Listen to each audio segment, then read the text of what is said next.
નાલેજ ગામ મોટા ફળિયામાં રેતી ખનનના કારણે ખેતીના ઊભા પાકને નુકસાન સર્વે નંબર 242 બંધ કરવા બાબતે પોલીસ સમક્ષ રજૂઆત।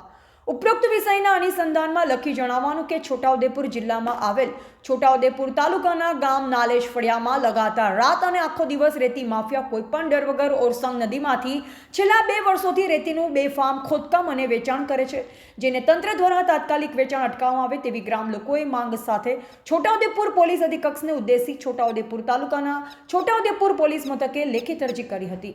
છોટાઉદેપુર પોલીસ મથકે આપેલ લેખિત અરજીમાં ગ્રામ લોકોએ જણાવ્યું કે ટ્રેક્ટર મારફતે સતત રેતીનું ગેરકાયદેસર વેચાણ થાય છે અને આજ રોજ ગ્રામ નાલેજ ઓરસંગ નદી માત્ર 70% જ રહેતી બચેલ છે, જે બચેલ રેતીને તંત્ર દ્વારા અટકાવવામાં આવે નહીં તો ગ્રામ લોકો દ્વારા જનતા રેડ પાડીશું। રેડ દરમિયાન કોઈ પણ જાતનું નુકસાન થશે તે સમયે નુકસાનીની જવાબદારી તંત્રની રહેશે। આમાં અમારી કોઈ પણ જાતની જવાબદારી રહેશે નહીં અને 10 દિનની અંદર આ રેતીનો ધંધો અટકાવવામાં નહીં આવે તો અમે આંદોલન કરીશું તેમ આપેલ લેખિત અરજીમાં જણાવ્યું છે। અમારી ખેતીને નુકસાન થાય છે। છોટાઉદેપુર જિલ્લામાં 2021માં નાલેજ ગામની અંદર મારા બાપ દાદાની માલિકીની જમીન સર્વે નંબર 242 ખેતરની અંદર આવી મને માર મારવામાં આવ્યો। અગાઉ પણ અમારી આવી રીતના ઝઘડા થયા। ઓલી અંબા ગામના લોકોને રેતી બંધ કરવા બાબત વેચાણ કરે છે અને તેને તંત્ર દ્વારા તાત્કાલિક વેચાણ અટકાવવામાં આવે તેવી ગ્રામ લોકોએ માંગ સાથે આવેદનપત્ર આપ્યું। ઓડિયાંબા અને નાલેજની સીમની વચ્ચે આવેલું છે। મારા ખેતરની બાજુમાં નદી છે, કરીબ 10 ફૂટની બાજુમાં જ એકદમ। તો રાતે ઓડિયાંબાના ટ્રેક્ટર ઓછામાં ઓછા 10 થી 20 ટ્રેક્ટરો રોજે રાતે આવે છે રેતી ભરવા 2 નંબરમાં આ બાજુ। પછી મેં કીધું એમને ત્યારે મને એમ કહે છે કે અમે હપ્તા આલીએ છે, બરાબર, તારું કશું નહીં, અહીં આ રસ્તો છે। હપ્તો કોણ આપે છે એવું ખબર નહીં સાહેબ, હપ્તો આલીએ છે એટલું કે છે લોકો। અમુક જ વ્યક્તિને એવું નહીં કહેતા, કોઈ બી અધિકારી ગમે તેને હપ્તો આલીએ છે અમે, તારું અહીં કશું નહીં એમ। આ રેતી 1 નંબર કાઢે રેતી 2 નંબરની છે, 2 નંબર 2 નંબરની, એ કોઈ લીજ બીજ છે નહીં અને મારું ખેતર છે। એટલે ખેતરમાં શું નુકસાન થાય છે? મારા ખેતરમાં પાક વાવેલો હોય ત્યારે અંદર છરકાઈ લઈ જાય છે લોકો ડેલી માટે। કેટલા વાગ્યાથી ચાલે છે? સાંજે 5 વાગ્યાથી સવારે 5 વાગ્યા સુધી। એટલે કોઈ અધિકારી અહીંયા કોઈ નહીં આવતું। ખનીજ ખોદાઈ ગઈ છે, એના પછી પાછા ચાલુ કરી દીધા છે 15 દિવસથી। હમણાં 15 દિવસથી કન્ટિન્યુઅસ ચાલે છે। કોને રજૂઆત કરી હતી તમે પહેલા તમે ખાલી અમારા સરપંચને જાણ કરી હતી, સરપંચ મને નુકસાન છે એમ ગમે તે રસ્તો કરેલો એમ તો કંઈ નહીં કીધું।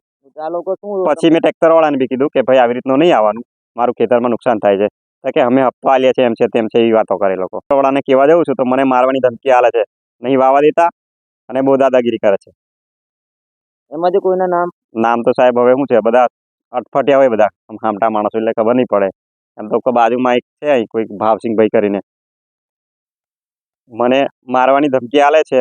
આજકાલ કાલ ખેતી વાવું ને મને ગમે તે થાય એની જવાબદાર સરકારની રહેશે, જે તે અધિકારીની, ખાન ખનીજ છે, પોલીસવાળા છે। હમણાં રજૂઆત કઈ કરવાના છે તમે? હમણાં રજૂઆત હું મામલેદારમાં કરીશ ને ખાની।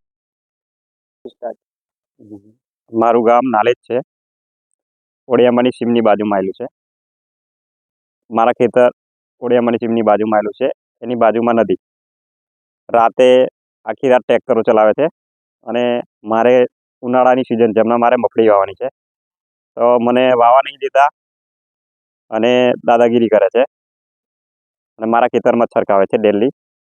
અને મેં વાવા આવું ત્યારે મને વાવા નહીં દેતા કે તારું નહીં અમારું છે, એવું કેવું છે। 20 થી 15 ટ્રેક્ટરો આવે છે રોજના। ખાન ખનીજવાળા ખોદી ગયા હતા ચીલો, તે ખોદ્યા પછી મારા ખેતરમાં છરકાવે છે।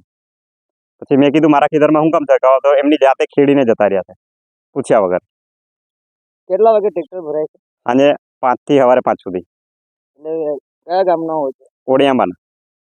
એમાંથી ખનીજ ખોદીને ગઈ છે, લગભગ આજે 15 દિવસ થઈ ગયા, પણ એના પછી એ લોકો ચીલો ખોદ્યા પછી મારા ખેતરમાં છરકાવે છે અને મેં કીધું મારા ખેતરમાં નહીં છરકાવવાનું, તો એમની જાતે ખેડી ગયા છે। મારે હમણાં સિઝન આવી છે।